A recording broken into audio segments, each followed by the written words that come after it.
Get the point. Take a step forward. Basi Mungu atusaidie kama wamama. Ikiwa wewe ni mama wa kanisa, mama wa mbingu, ambaye anaenda mbinguni, ambaye hakuwahi kwenda mlima, uwe unajipamba kulingana na Biblia. Hiyo basi ni kusema kwamba siku itafika ya kunyoa na kunyolewa kwa wanakwaya wote. Tutaona ikiwa wewe ni mwanakwaya, je, wewe ni mhubiri? Ndio. Ikiwa wewe ni mhubiri, unafaa ujipambe vipi unapoingia kwa madhabahu? Maana hapa ni kufa na kupona. Haleluya. Mtu akiwa theater, yani it is 50-50. Hivyo basi Mungu atusaidie. Biblia ikiongea tuwe watu wa kutii. Na ndio maana nikakwambia kwamba wiki hizi mbili Biblia ndio itakuwa ikisema. Na Mungu anapoongea na Yeremia alimwambia ya kwamba usiseme wewe ni mtoto, mahali pale nitakapokutuma enda huko, yale ambayo nitakuagiza usiogope, waambie. Na unaposoma Isaya, Biblia inasema wazi kwamba piga kelele, pasa sauti, waambie dhambi na makosa yao. Ndio sababu Ezekiel anasema ya kwamba usipopasa sauti, ile damu ya huyo mtu itadaiwa kwako. Siku ya leo ningependa tuangazie matowashi, tasa, wajane, mayatima, wageni. Nilikuja kugundua ya kwamba ikiwa mtu ni mtowashi, ikiwa mtu ni tasa, sana walio ni tasa huwa wanasumbuka sana, wanateseka. Yani mtu anamkejeli vile anataka. Lakini nilikuja kuondoa ya kwamba haya hayajaanza juzi, yalianza kitambo. Na ndio maana unaposoma hadithi ya Ana na Penina, Penina alikuwa na watoto, Hana hakuwa na watoto. Penina akamtesa Ana vilivyo. Alikuwa anamtesa nyumbani na hata kanisani alikuwa anamtesa. Hivyo basi siku ya leo naomba nilete faraja kwa matoazi pia tasa, maana Mungu anawakumbuka. Haleluya. Nilikuja kugundua ya kwamba matoazi ni aina 3. Naomba msomaji moja kwa moja mpaka kitabu cha Mathayo 19 mstari wa 12. Biblia inasema nini?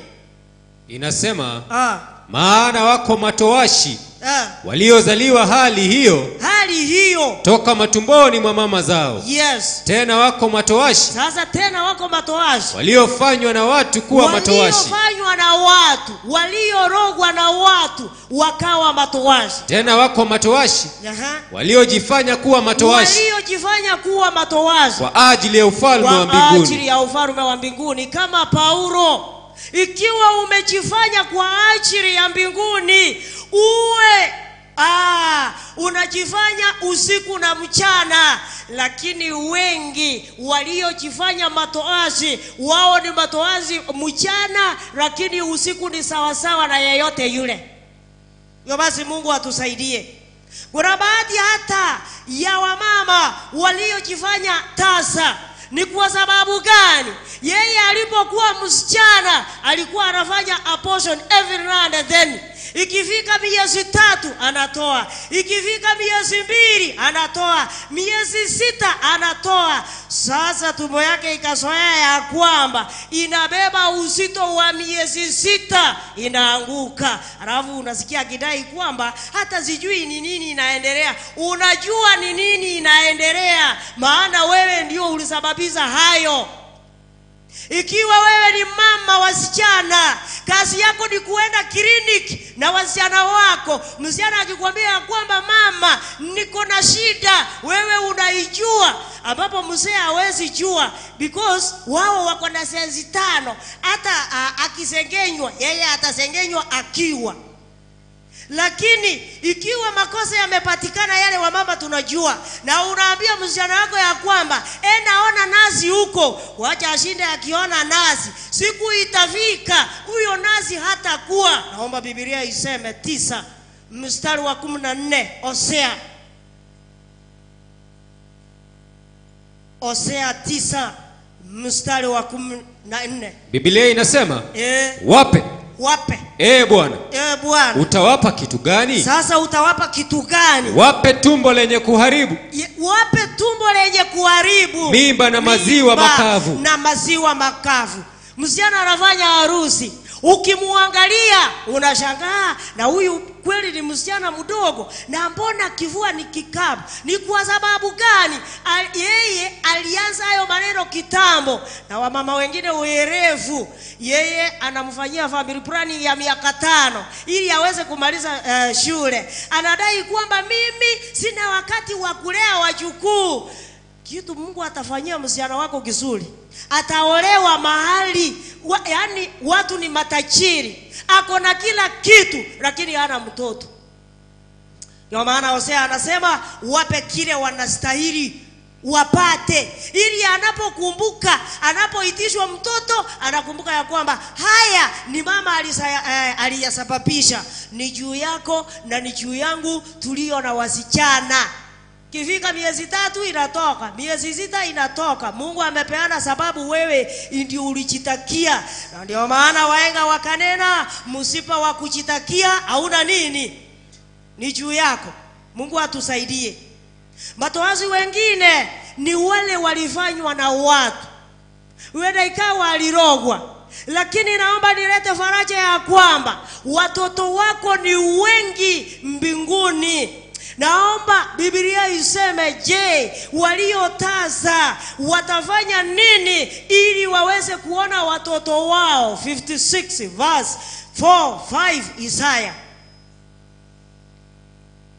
inasema kwa maana Bwana awaambia hivi, matowashi wanaozishika sabato zangu na kuyachagua mambo yanipendezayo, yani wachague yale mambo yanayopendeza Mungu, na kulishika sana agano langu, na tena wasike agano la Mungu, nitawapa hawa nyumbani mwangu. Mungu atawapa wao nyumbani mwake, na ndani ya kuta zangu, na ndani ya kuta zake, kumbukumbu na jina lililo jema kuliko kuwa na wana na binti. Nitawapa jina lidumulo milele. Yani lile jina Mungu atawapa ni lile linalodumu. Haleluya. Amen. Mungu atusaidie tunapowaona hawa, tujue ya kwamba watoto wao ni wengi mbinguni. Tujue ya kwamba Mungu hajawasahau. Mungu anawajua na anawatambua. Na ndio maana mtu akiwa tasa anakaa miaka mingi, lakini baadaye Mungu anamubariki. 113 verse 9 Psalms.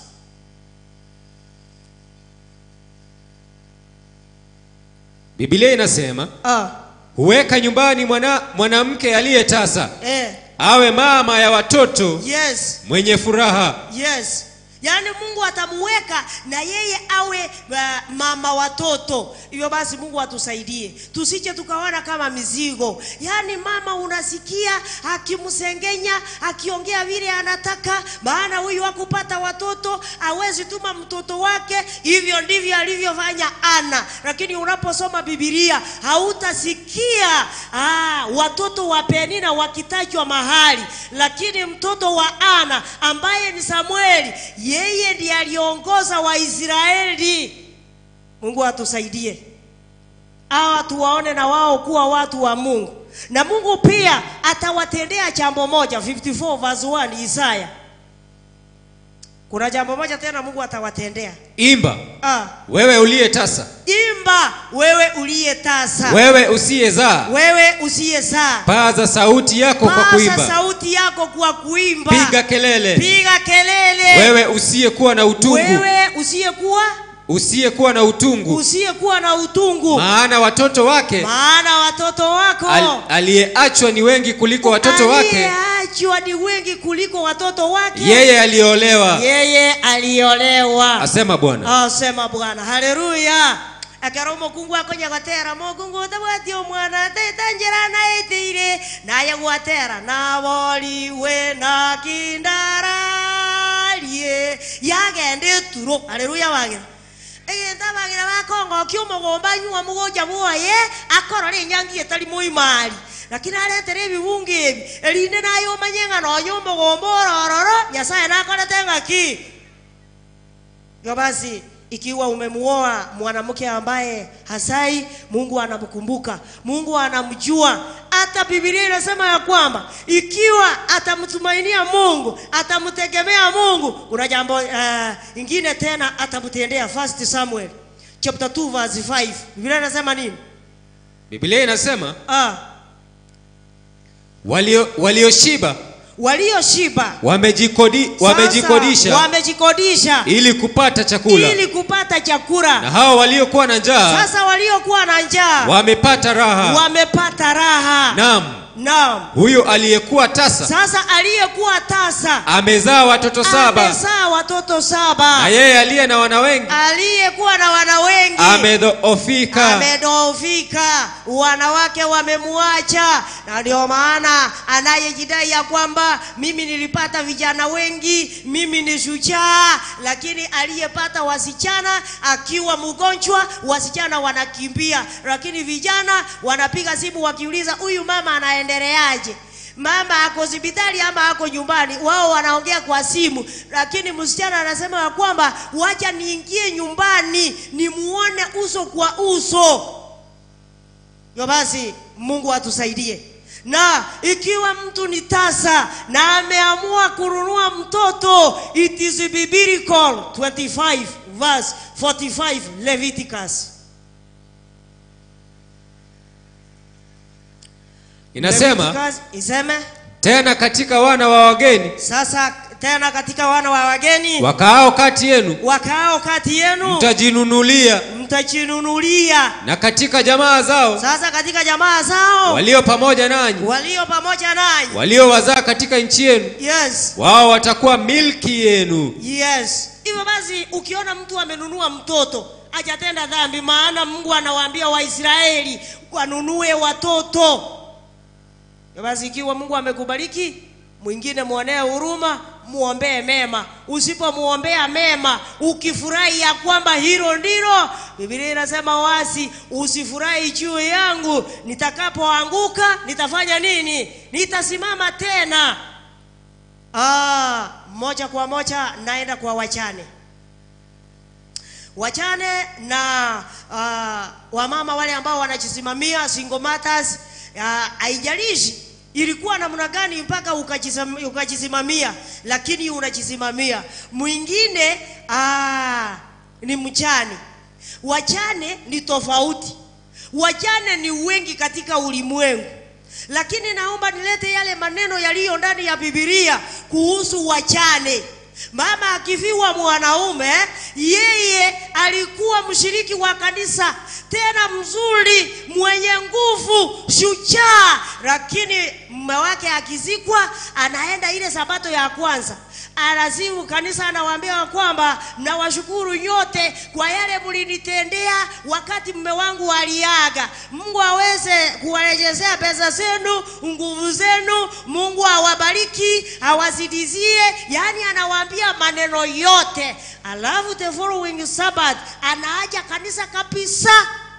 Kimuuliza anakuambia unajua tangu mume wangu akufe ni kama nilichanganyikiwa kiasi. Wewe ikiwa mwanaume amekufa haujachanganyikiwa, maana aliyekuumba alijua ya kwamba wewe ndio utabaki. Luka 2 mstari wa 37 na 38. Biblia inasema nini?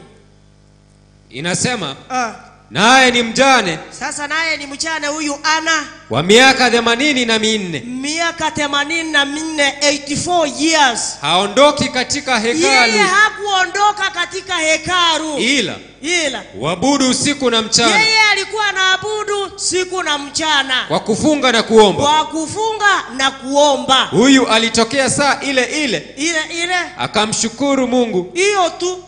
Mungu awasaidie. Mungu akusaidie. Ikiwa umeachwa peke yako, tegemeo lako liwe kwa Mungu. Je, Biblia inasema waheshimu wajane, walio wajane namna gani? Kumaanisha kwamba kuna wajane kweli kweli na kuna wajane uhuru na kazi. Je, wajane kweli kweli wanafanya nini? Wanamtumaini nani? 1 Timothy chapter 5 verse 5.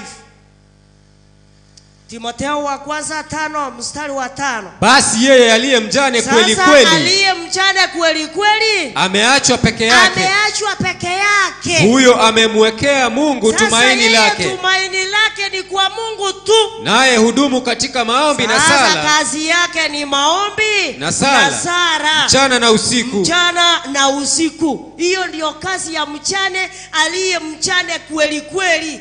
Je, ni mjane gani anafaa kuolewa? Mjane ambaye ni mchanga. Verse 14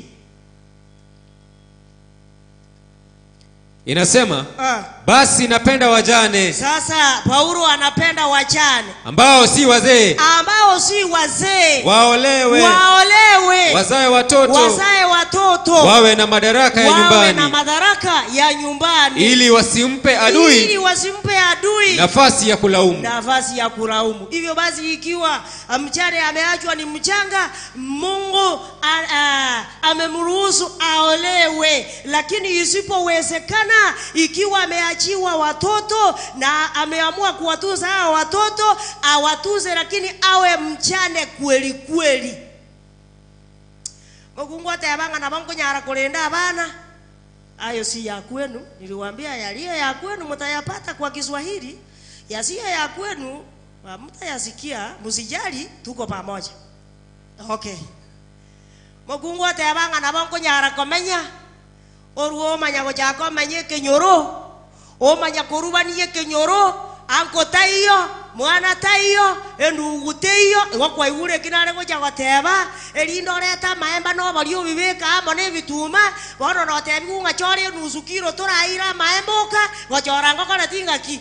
Omate na ya ali ole bobega ki, omate na ye onga tamali. Chena sisi 38 bibitini gotirimbo onga tamali. Na ndio maana nilikuja kuundua ya kwamba ikiwa mtu ni mchane soko huru, mchane uhuru na kazi, muangalie kwa kujipamba kwake. Maana kujipamba kwa tamari kulimtatanisha papa mkwe. Yani ikawezekana papa mkwe akatenda dhambi. If you want to confirm, it is 38 verse 15 Genesis. Akatenda dhambi sababu alikuwa amevaa mavazi ya kikahaba. Yoga romo ora kagu asoka munarengera ta kunya kuchandika nere arata kunya kumuulinga gayogoji ayamotigi igi kiagera uwesoka gweka kwa gutangazire ngaki asako genda emere murekara wago chigokora ere eyaye kipeke igogo kobo muboraka ayesoka buye igo kiagera kwa majorire Yesu. Wajane huwa wanasumbuliwa, walio na waume huwa wanawaonea, na unasikia akilalamika kwamba yule bibi tangu mume wake akufe ni kama alikuja akajigundua. Ukiingia nyumbani kwake utashangaa ni kwa gavana umeingia. Unajua wakati mume wake alikuwa hai hakukuwa hata na kiti, hakukuwa hata na mtungi wa maji. Naomba nikushauri ya kwamba ninapohubiri matanga mara ambapo mume amekufa, huwa naambia huyu bibi ambaye amesalia, ambaye ni mchane, namwambia ya kwamba we have 3 A's. Number 1, accept ya kwamba sasa wewe ni mchane. Number 2, adjust. Sasa leta maisha yani yale utaweza. Number 3, advance. Usilale. Sasa endelea. Ikiwa uko na runinga na pesa zilitolewa vizuri, kununua runinga ni dhambi. Ngababa lere TV gakaro ngatene 42 inchi tigatwara none 62 inchi kiagara kende kiaonge kona tinga ki. Okay, kwa wale wanawake ambao wanajishughulisha kwa wachane, naomba Biblia iseme 47 verse 8 and 9 Isaiah. Naomba nikushauri ya kwamba you are the next candidate. Huyu sasa shaanguka mtihani. Anayesubiri mtihani ni wewe na mimi. Sisi ndio tunasubiri, na sisi lazima watu watukejeli vile tunakejeli wengine. Maana Biblia inasema wazi kwamba achimbaye shimo ataingia mwenyewe. Naomba Biblia iseme. Sasa basi sikia haya. Sikia haya. Wewe upendaye anasa. Sasa unayependa anasa, ukae na kujiona salama. Ukae na kujiona salama. Wewe usemaye moyoni mwako. Unasema moyoni mwako, mimi ndiye. Nani kama mimi? Wala hapana mwingine. Hakuna mwingine zaidi yangu mimi. Zaidi yangu mimi. Nitaketi mfano wa mchane. Wala sitajua kufiwa na watoto. Lakini mambo haya mawili yatakupata katika dakika moja. Siku moja. Kufiwa na watoto. Yani kufiwa na watoto. Na ujane. Yatakupata kiasi kitimilifu. Uchawi wako ujapokuwa mwingi, hata ukiwa mwingi na mragani, na uganga wako mwingi mno. Utaenda Tanzania huko, uenda kutipiwa, ama uchukue mume wako huko atipiwe, atarudi. Utaenda Nigeria, utaenda Ujaruoni, utaenda Ukambani, lakini mwisho utarudi kusoma 14 verse 1 Ayubu, ya kwamba aliyezaliwa na mwanamke siku zake ziko namna gani. Ngamwanya bantu iwirwe no mokungu amatukaya kiali. Maana utatembea na utarudi, na mume atakufa na wewe utapaki mchane. Alafu baadaye tunapokutembelea, swali la kwanza, je, ujane unakuchukua vipi? Unaonaje? Maana wewe ulikuwa unasengenya wengine. Kwa basi unapochimba shimo, chimba kiasi, maana uenda utatumbukia ndani. Kwa basi wamama, Mungu atusaidie. Ikiwa wewe ni mzee na Mungu amekujalia mahali fulani ambapo utasaidia mchane, ambapo utasaidia yatima, Mungu akusaidie ufanye kwa ukamilifu. La sivyo Mungu yuacha na upanga wake na atakuua wewe mwenyewe, ili mke wako awe mchane, watoto wako wabaki wakiwa mayatima. Naomba Biblia iseme 22 verse 22 to 24 Exodus 22 verse 22 to 24. Usimtese mjane. Sasa wanaume, usimtese mjane. Yeyote aliyefiwa na mumewe. Wala mtoto yatima. Ukiwatesa watu hao. Sasa hao wawili ukiwatesa katika neno lolote. Nao wakanililia mimi. Sasa wakimulilia Mungu. Hakika yangu nitasikia kilio chao. Hakika ya Mungu atasikia kilio chao. Na hasira yangu. Sasa hasira ya Mungu itawaka moto. Nami nitawaua. Sasa nami nitawaua ninyi kwa upanga. Na wake wenu. Sasa wake wenu watakuwa wajane. Na watoto wenu mayatima. Hiyo tu. Wanaume, Mungu atusaidie. Tuwasaidie hawa mahali tunaweza. Mahali uwezi, wewe muombee, mkabidhi mikononi mwa Mungu. Hiyo tu. Maana Mungu anaahidi ya kwamba waache wasiokuwa na mahali pa kukaa, maana ni watoto wangu. 49 verse 11 Jeremiah 49 verse 11. Biblia inasema nini kuhusu waache watoto wako? Sasa waache watoto wako wasio na baba. Mimi nitawafaidi hai. Nitawahifadhi hai. Yes. Na wajane wako na wanitumaini mimi. Basi ikiwa wewe ni mchane kweli kweli, mtumaini Mungu, maana Mungu atatenda. Walio wachane uhuru na kazi yao, kila kitu anapata free of charge. Ikiwa ni shule, watoto wake wanasoma ile mashule makubwa, ile hali yeye ajui hata elimu ya makaratasi inanunuliwa pesa ngapi, lakini wanasoma. Yeye kila kitu anapata free of charge. Na principles ya hawa wachane soko huru, number 1, haendi kazini. Mohora ka uhuru na kazi tali ujimeremu. Ama lingana lindi ya kabere kaga ile gokwana muno pipe ya tekire. epipe yatikire gari ya etayata ngaye ko siara maje ko ngana ko jimate okay naomba Biblia iseme 1 Timothy chapter 5 verse 13 wasio wachane kweli kweli kazi yao ni kazi gani pamoja na hayo tena pamoja na hayo ujifunza kuwa wavivu wakizunguka. Sasa kazi yao ni kuzunguka nyumba kwa nyumba wala si wavivu tu lakini ni wachongezi na wadadizi wakinena maneno yasiyowapasa. Oko igumuna wane sugukweye wewe tanga goko gorobo sirende kwenyoranga nontuki na kwete na atigete family igo sabirobosi aliye mjada kweli kweli yeye alijiandaa kitambo maana anajua ni yeye peke yake. Mungu atusaidie ikiwa kuna baadhi ya maneno ambayo haukuwa unayajua na ikiwa umeyajua Biblia inasema wazi kwamba siku zile alijifanya ya kwamba haoni lakini kwa sasa ameyaleta kupitia kwa Roho Mtakatifu ili unaposikia uchukue hatua. La sivyo utashuhudia harusi bila pasta.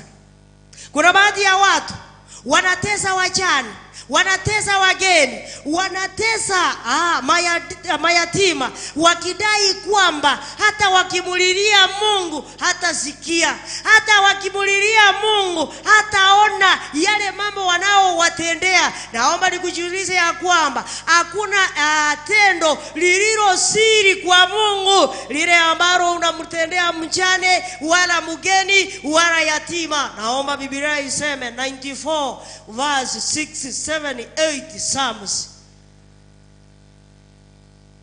Biblia inasema 94 verse 6 7 8 wanamuua mjane na mgeni wanawafisha yatima nao usema Bwana haoni. Mungu wa Yakobo hafikiri.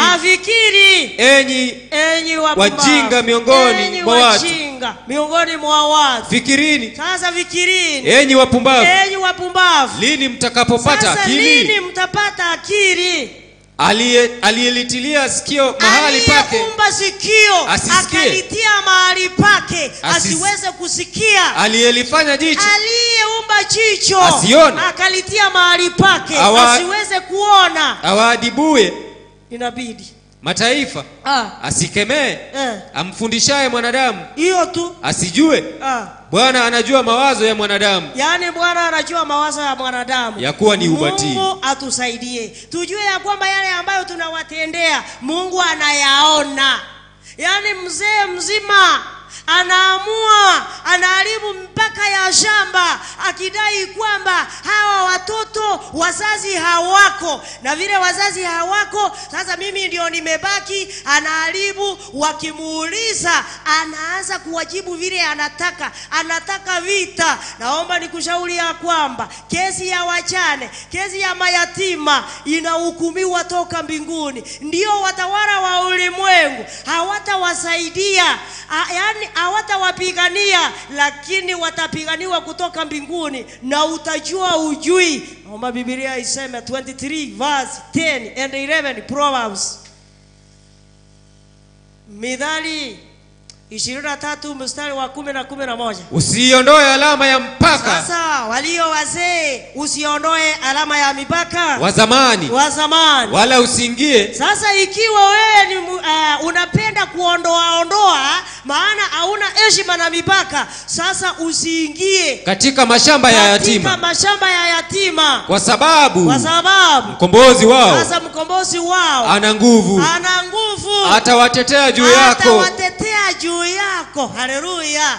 Amunogo so aseme gondo yechi ntakana no okore makoko so meria abana bao ekera matemwe fomva gosoka igoko nyoro yo abwatechi isanemo agotebanga ese embe ekwe etinde kwe engoro entambe meremetano maya ali gositera asiwano mwana orientakana kwa nyanganye toka ile zukuru eze kwa rengerereti erega korenti saiga igonu gutaki ewa ona ya sato konyi naronya kubwate chintakana orendete onye chinza kyokoragera kyaikire baragere barenga baoko bakoragera chintakana mugondo chikolema baoko bagosoma chintakana ne chiombe chikolisia barwanerere tata ayo bakonye anakuwa watero enda kana kalikago jadanga anti igona abana mbeyemo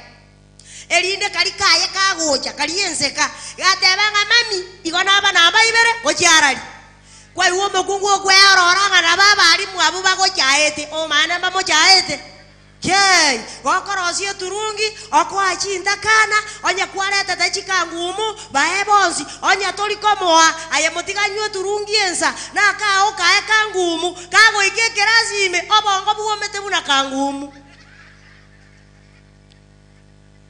oro mwalimu akanya gatebanga chea gateba chea ekiagara obongo ngakiboli yewa ikiwa unataka mibaraka Mungu akusaidie ikiwa unatunza mayatima yani ujaribu juu chini uwatendee mema hata kuliko watoto wako utaona mibaraka katika jina la Yesu anya talivo ngoku miole egekogera emibaraka yonsi piyale wojasole yeko irana ase chintakana elinde na barabu berwanira sama tukagoja aselieta ya Yesu Gogo ba moyo nya gwasabira omwana entakana oteme chuchini onya toliko nyara molendo ole sobo. Kuna baadhi ya wanawake analeta yatima ambaye ni msichana anamwachia kila kazi unasikia akiita kutoka kitandani cheni huyo mtoto umemvalisha umempatia chai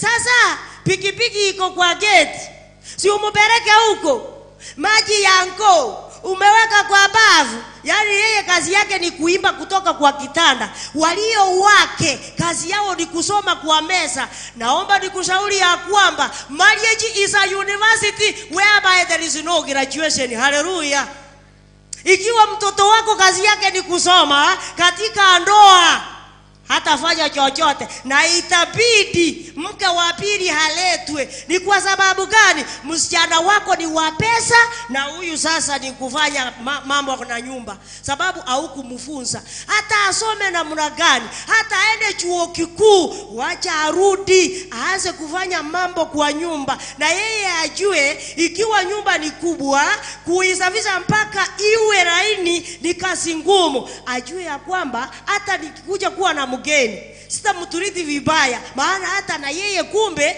kuinama ni kazi ngumu mgongo unachoma kama moto ili aweze kujua lakini ikiwa hutamfunza atavunzwa na nani na mume wake kwa njia gani ataoa bibi mwingine ningekuwa na nafasi ningesoma hilo fungu uone ya kwamba ni lazima bibi mwingine aolewe yule ambaye anachua majukumu ya nyumba Igoka koramati na physics ekinkelimo chando ene mathematician lakini yenyuomo tebugatigento ki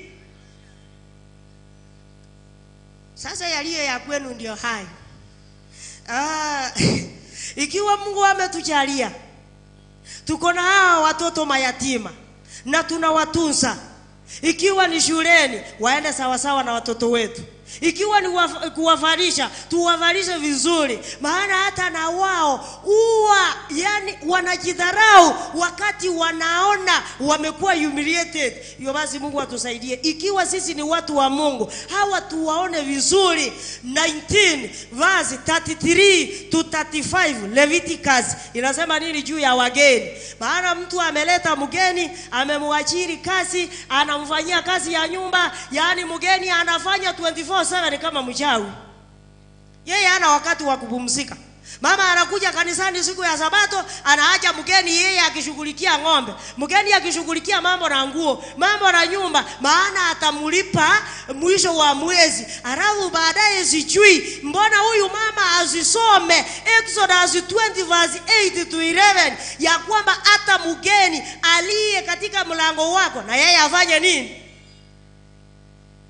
watorotu ebiseta iga lakini abamenyi bamenyete meji yaito mbanya kotaja kanisa ekiagerata che kanisa matukane gokomwaka na siku 30 wachigochia sara matukane ayege ntoligireti na matuko.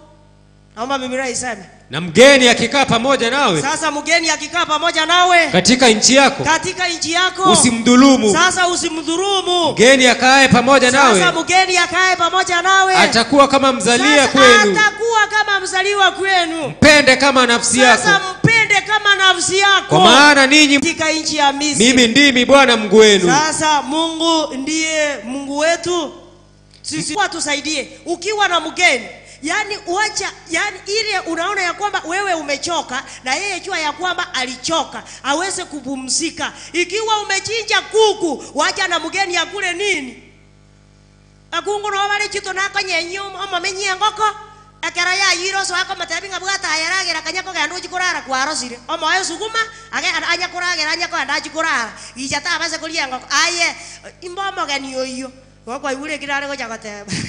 Yo basi Mungu atusaidie tuwaone kama wasaliwa wetu. Tubarore buna babiare baito. Na ikiwa umemwachiri mtu, mulielewana ya kwamba ni baada ya siku unamlipa, ni baada ya mwezi, ikifika on dot lipa huyo mtu. Usipomlipa atafanya yafuatayo. 24 verse 14 and 15 Deuteronomy ni kumbukumbu la Torati 24 mstari wa 14 na 15. Usimuone mtumishi. Sasa usimuone mtumishi. Usimuone mtumishi. Usimuone mtumishi mwenye ujira. Mwenye ujira. Aliye maskini. Aliye maskini. Na uhitaji. Na uhitaji. Kama ni wanduguzo. Sasa kama ni wanduguzo. Au kama ni wageni wako. Au kama ni wageni wako. Mmoja wapo. Yeah. Walio katika nchi yako. Yes. Ndani ya malango yako.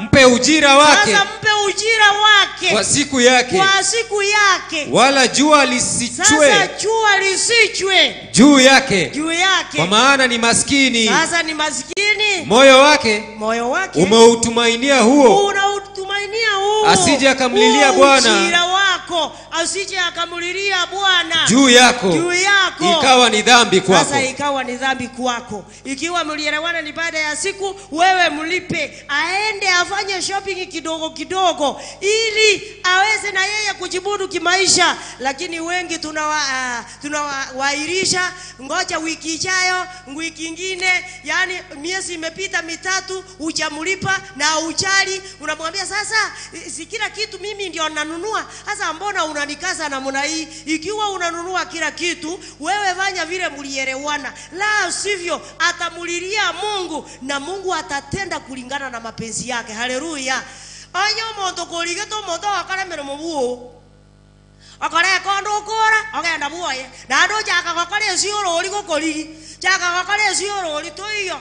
Oyore wantomera mpesa tara ntomera. Iwa chato mwe namba yane ya brokiri. Ne bire pini namba na akoliro gosena ki. Oyo kona goeta nani gakona watanga Nyasaye. Otare uwanja okorega konomo chioyo elinde bamanyanga bataka na barabuo no bacharetie bono liba gokonya komoetana ne libuo oborwaire buacha kwa moetana ni gokalinya gitari ole buo. Yo basi Mungu atusaidie kulingana na vile tulielewana. Ikiwa ni mtu wa mataifa, ikiwa ni mtawala wa mataifa, ikiwa umeajiri watu na watu baada ya mwezi huwalipi, miezi miwili, miezi 5, miezi 10 na wanakulilia, utakapokufa utasikwa kama punda. Imani gose mwanya kororaba kambi bensoko kwa bantu bataliko chalinga na kwete.